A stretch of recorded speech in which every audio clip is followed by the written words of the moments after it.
आप सभी का आनंद कृष्णा के YouTube चैनल पे हार्दिक स्वागत है।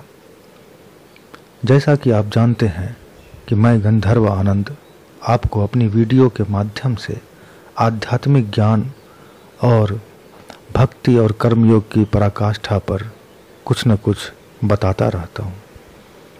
आज हम आपको ईश्वरीय विश्वास के मद्देनज़र कुछ बताने वाले हैं। मेरा अनुमान है कि कुछ लोग कहते हैं कि जब तक कुछ देख सुन ना लें तब तक यथार्थ विश्वास नहीं होता। सुना है कि कई गुरुदेव के सामने प्रत्यक्ष घटनाएं इस प्रकार प्रकट होती थी जैसे कि भगवान उनके सामने प्रकट होकर कुछ लीलाएं कर रहे हों। अब जिसे विश्वास नहीं है उसे तो देखने पर भी कुछ नहीं होता। वह देखने पर सोचता है कि यह कहीं अपने मस्तिष्क का विकार या स्वप्नादि तो नहीं है। एक समय महाभारत में के पहले दुर्योधन ने भी भगवान का विश्व रूप देखा और महाभारत के युद्ध के समय अर्जुन ने भी यह रूप देखा, किंतु अर्जुन को विश्वास हुआ। दुर्योधन ने उसे केवल जादू और चमत्कार समझा। यदि भगवान ही ना समझाए तो और किसी प्रकार समझने का उपाय नहीं है। किसी किसी को तो बिना कुछ देखे सुने स्वाभाविक वृत्ति के अनुसार ही पूर्ण विश्वास हो जाता है और कई लोगों को 10 वर्ष के बाद भी प्रत्यक्ष सामने रहकर नाना प्रकार की विभूतियां देखकर भी संदेह होता रहता है। यह तो ईश्वरीय कृपा का ही फल है, या यूं कहें अनंत जन्मों का कर्म। भाव यह है कि उनकी कृपा चाहिए, परंतु लगे रहने से ही मिलेगी। जो तन मन वचन से सर्वदा पवित्र रहते हैं, जिनका अनुराग प्रबल है, जो सत असत का विचार करने वाले हैं और ध्यान तथा धारणा में निमग्न रहते हैं, वास्तव में उन्हीं पर भगवान की अहेतुक कृपा होती है। परंतु ईश्वर प्रकृति के सब नियमों से परे हैं, किसी नियम के वश में नहीं है। हमारे गुरुजन कहा करते थे, उनका स्वभाव बिल्कुल बालक के समान है।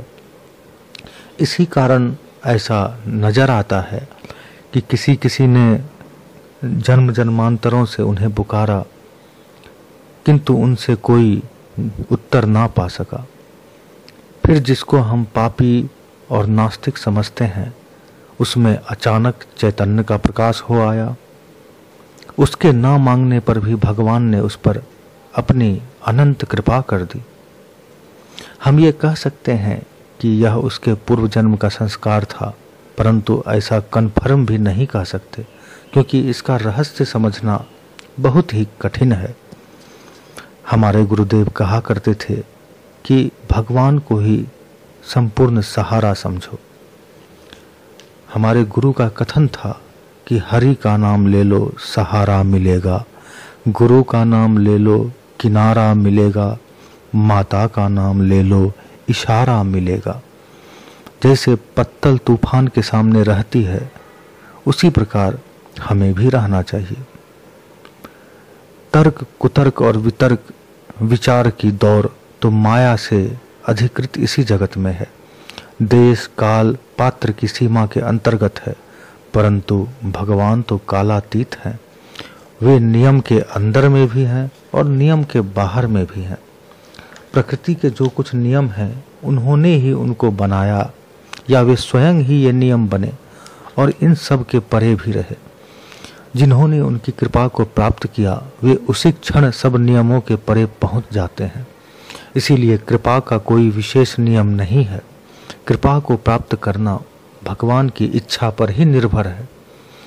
यह समस्त जगत सृजन उनकी एक लीला मात्र है। जो इस संसार को अपनी इच्छानुसार तोड़ता और बनाता है, वह अपनी कृपा से किसी पापी को मुक्ति नहीं दे सकता। तब भी किसी किसी से कुछ साधन भजन करा लेते हैं और किसी से नहीं भी कराते। यह भगवान की लीला है। सबके अपने अपने विचार हो सकते हैं। यदि हम उनकी कृपा को नहीं माने तो फिर उनकी कृपा हम पर क्यों हो। कभी कभी श्री गुरुदेव कहा करते थे कि जिन पर भगवान की कृपा हुई है उनको यहाँ अवश्य आना होगा, वह कहीं भी क्यों न रहे, उनको सत्संग में आना ही पड़ता है, चाहे किसी विधि भी आए। तो इस तरह हम देखते हैं कि भगवान की कृपा किसी नियम में बंधी हुई नहीं है, वह भगवान की इच्छा पर ही निर्भर करती है। इसलिए हमें कार्य करते हुए और ज्ञान लेते हुए और बोध को प्राप्त होते हुए भी परमेश्वर भगवान की कृपा प्राप्त करने के लिए सदा प्रयत्नशील रहना चाहिए। जय श्री हरि, जय सद्गुरुदेव महाराज की। बंधुओं, अगर आपने हमारे चैनल को सब्सक्राइब नहीं किया है तो अभी सब्सक्राइब कर लें, साथ ही बेल आइकन को दबा लें ताकि समय समय पर हम जो वीडियो बनाएं उसका नोटिफिकेशन सर्वप्रथम आपके पास पहुंच सके।